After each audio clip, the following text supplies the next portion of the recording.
From the Newstalk ZB newsroom, this is Newsfix. In this update, Orange County District Attorney Todd Spitzer says New Zealander Patricia Mackay's death in California was senseless and should never have happened. Two 18-year-olds and a 26-year-old face the death penalty if convicted for dragging Mackay to death under their getaway car after attempting to rob her and her husband. Shannon Johnstone with more. Spitzer says their shopping centres and malls have become hunting grounds for criminals stalking innocent shoppers to rob them because their governor and legislature refuse to hold anyone accountable. He says they won't accept this new normal and criminals will be held accountable. In the US, 4 people have been killed and 3 others critically wounded in a shooting at a home in northern Kentucky. Police say the suspect died after fleeing the home and leading police on a vehicle pursuit that ended with the suspect's car falling into a ditch.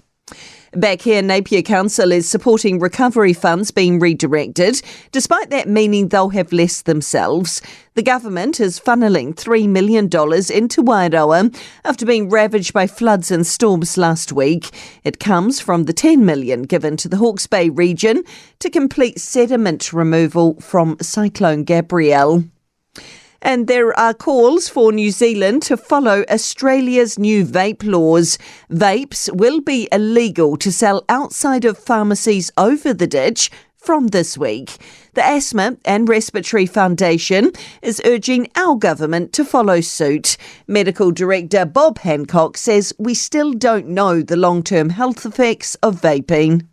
We do know that they will have harms, but we don't quite know how bad those harms are going to be. And it's a real concern that we now appear to be allowing a generation of kids to become addicted to nicotine. And that's news. I'm Donna Marie Lever. To sport, the All Blacks, under the new regime of coach Scott Robertson and captain Scott Barrett, have escaped with a jittery 1-point win over England in Dunedin. Despite Damien McKenzie's timed-out penalty, after using up his allotted 60 seconds, the All Blacks hung on for a 16-15 win. England coach Steve Borthwick says his team was close. There wasn't much in it for either team there. You talk about 2 tries apiece. The margins are very fine. I think that second half turned into a proper arm wrestle in the middle of the pitch for both teams. And the Wallabies have ushered in the Joe Schmidt era with the tense 25-16 win over Wales in Sydney.